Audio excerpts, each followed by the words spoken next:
आहरण पर ब्याज की गणना। साझेदारों द्वारा जो राशि अपने निजी प्रयोग के लिए निकाली जाती है उसे हम आहरण कहते हैं और इसी आहरण पर ब्याज की गणना की जाती है। तो आज का अपना जो टॉपिक है वो यही रहेगा कि आहरण पर ब्याज की गणना कैसे करते हैं। तो सबसे पहले जानना ज़रूरी यह है कि आहरण क्या है, आहरण किसे कहते हैं।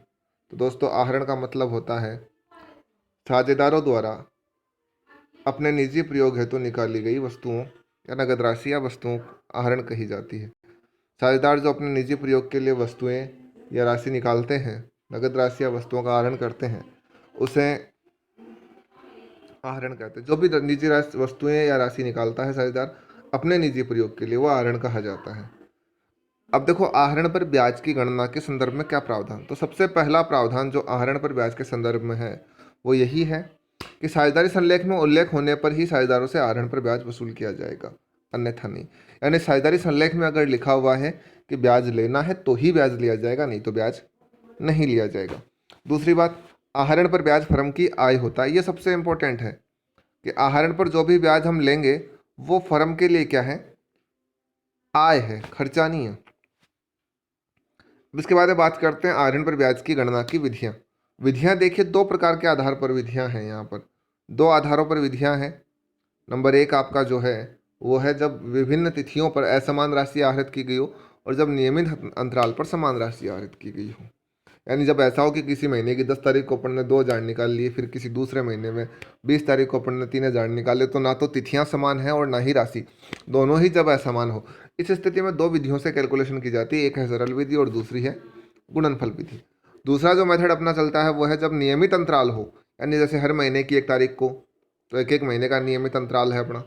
दूसरा आपका जो है समान राशि, यानी हर महीने की 1 तारीख को, हर महीने की 15 तारीख को, हर महीने की 30 तारीख को, यानी एक निश्चित समयावधि के बाद में, और हम एक समान राशि जैसे 2,000, 3,000, 5,000 निकाल रहे हैं।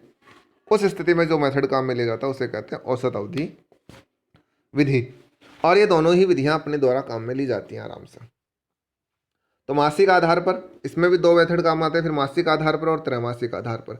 आज हम जो बात करेंगे वो केवल इधर वाले पोर्शन की बात करेंगे जिसमें विभिन्न तिथियों पर असमान राशि आहरित की जाती है। और सरल विधि और गुणनफल विधि, दो विधियां आज अपन सीखेंगे इसमें। तो सबसे पहली जो आपके पास में विधि है वह है जब विभिन्न तिथियों का असमान राशि आहरित की गई हो। और इसमें कैसे कैलकुलेशन करते हैं, हम क्या करेंगे क्या नहीं करेंगे देखते हैं। तो इस स्थिति में दो विधियों से गणना की जाती है। नंबर एक, तो इसमें सरल विधि है। इस विधि में आहरण की राशि पर दी गई ब्याज की दर से आहरण की तिथि से अंतिम खाते बनाने तक की तिथि तक के लिए ब्याज की गणना की जाती है। इसे निम्न उदाहरण द्वारा समझा जा सकता है। तो इसमें जो थ्योरी लिखी है इसको समझने के लिए हम एक एग्जाम्पल का प्रयोग करते हैं। तो थोड़ा सा मामला टिपिकल है। अंतिम खाते बनाने का मतलब है जिस दिन हम P&L बैलेंस शीट बनाते हैं, तो जैसे 31 मार्च को हम खाते बंद करते हैं, क्वेश्चन में दिया गया भी होता है कि खाते कब बंद किए जाएंगे, 31 मार्च है, 31 दिसंबर है, और हमने आहरण कब किया, इन दोनों तिथियों के बीच में जो समयांतराल है उस अंतराल पर ही हम ब्याज लगाएंगे। तो अपन इसमें आगे बढ़ते हैं। जैसे एक एग्जाम्पल हमारे सामने है, राम और श्याम दो साझेदार हैं। एक राम है, श्याम है। दोनों ने राम ने 1 दिसंबर को, यहाँ क्वेश्चन में लिखा हुआ दिखेगा आपको, राम ने 1 दिसंबर को 10,000 रुपये का आहरण किया और श्याम ने 1 जनवरी को 12,000 रुपये का आहरण किया। दोनों की तिथियां हमारे सामने दे रखी है। क्वेश्चन आप पहले उतार लें, ज़्यादा अच्छा है। आपके पास में उसमें मिलेगा, आपको ये PDF में मिल जाएगा, तो क्वेश्चन वहाँ से देख लें और इसे उतार लें। यदि खाते 31 मार्च को बंद किए जाते, देखो यहाँ पे दिया गया खाते कब बंद किए जाते हैं। ये क्या हो गई अपनी, ये एक हो गई अपनी आहरण की तिथि। कौन सी हो गई आहरण की तिथि, आहरण की तिथियां दो हो गई।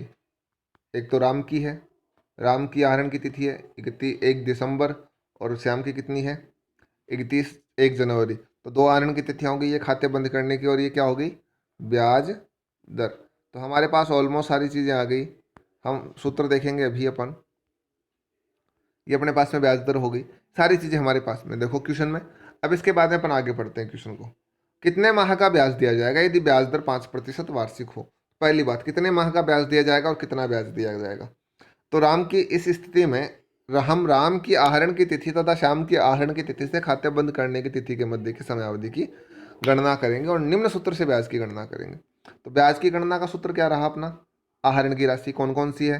राम की तो 10,000 है और श्याम की कितनी है? 12,000 रुपये है, जो कि आपको यहाँ पर दी गई है। राम की आपको यहाँ पर मिल जाएगी। ब्याज की दर दूसरी चीज चाहिए, तो ब्याज की दर कितनी? 5%, 100 है। महीने हमें काउंट करने पड़ेंगे, तो कब से करेंगे? एक तो 1 दिसंबर से, यानी दिसंबर, जनवरी, फरवरी और मार्च। कितने महीने हो गए? 4 महीने। किसका आहरण रहा? राम का। और श्याम का कितना रहा? जनवरी, फरवरी और मार्च। 3 महीने रहा श्याम का। ये होगी हमारी महीने की अवधि। अब इस सूत्र में अपन जो वैल्यूज हमारे पास में है वो पुट कर देंगे और इसको कैलकुलेट करेंगे, तो हमारे पास में आंसर आ जाएंगे। राम के आहरण पर ब्याज कितना है? 10,000 हमारे पास में राशि दी गई है। 5% की दर है ब्याज की, 100 हमें दे रखे हैं। 4 महीने का ब्याज और 12 महीने हैं। इसको जब अपन कैलकुलेट करोगे आप ध्यान से, तो आपके पास में 166.66 समथिंग आएगा, क्योंकि हमने इसको क्या लिख दिया?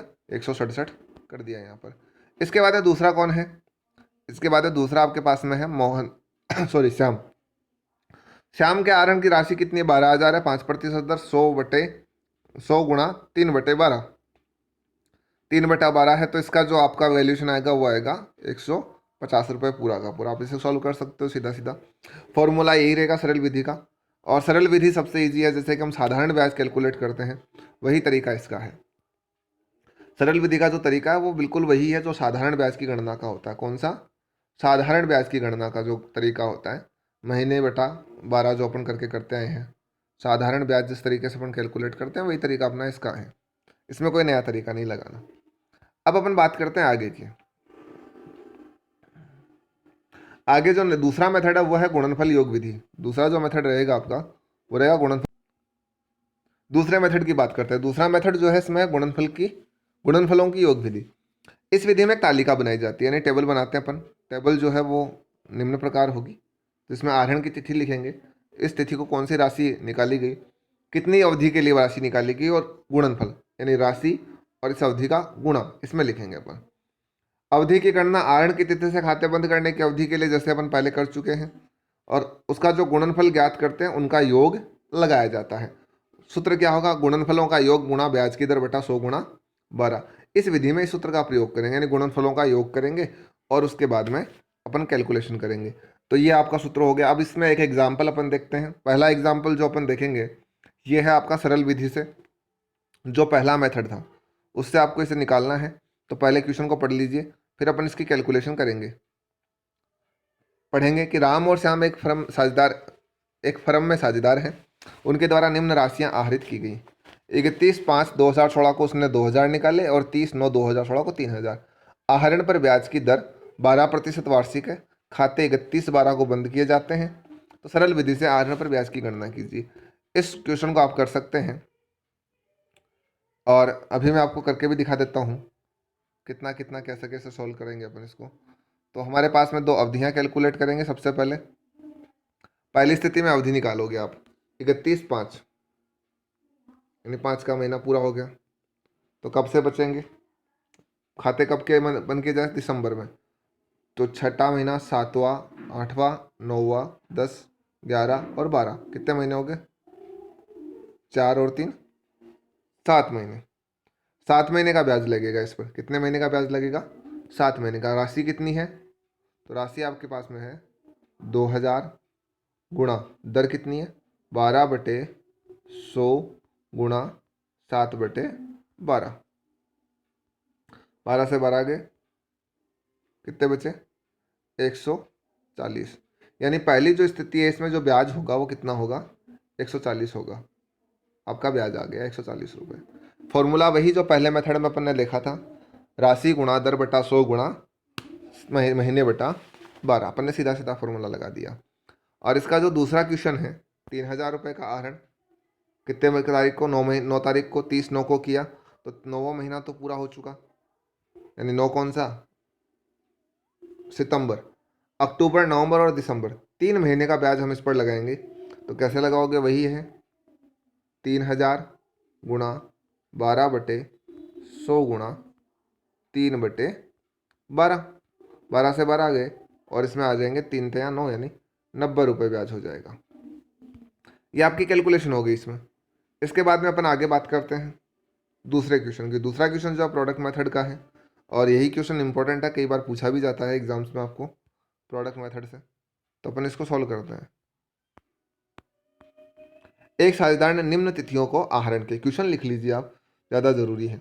आहरण की तिथियां दे रखी है हमें 1/4/16, राशि दे रखी है 1000 रुपये निकाले इस तिथि को, 30/6 को उसने 1200 रुपये निकाले, 31/12 को उसने 1500 रुपये निकाले, और 31/3/17 को इसने 20,000 रुपये निकाले।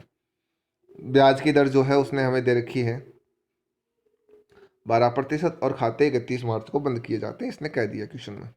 अब आगे बढ़ते हैं, सॉल्यूशन किस प्रकार से करना है।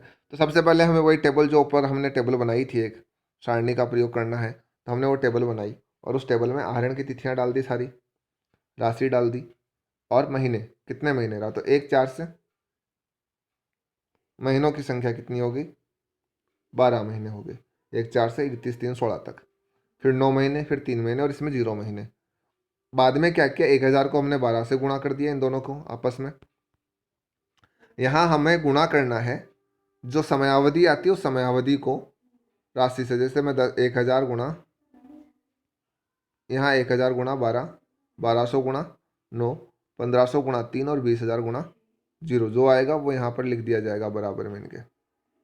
और इसका अपन क्या करेंगे, योग कर लेंगे। इसी को क्या कहते हैं, गुणनफलों का योग कहते हैं। इसी को हम क्या कहते हैं, गुणनफलों का योग कहते हैं। टोटल ऑफ प्रोडक्ट क्या कहा जाता है, ये टोटल ऑफ प्रोडक्ट कहा जाता है।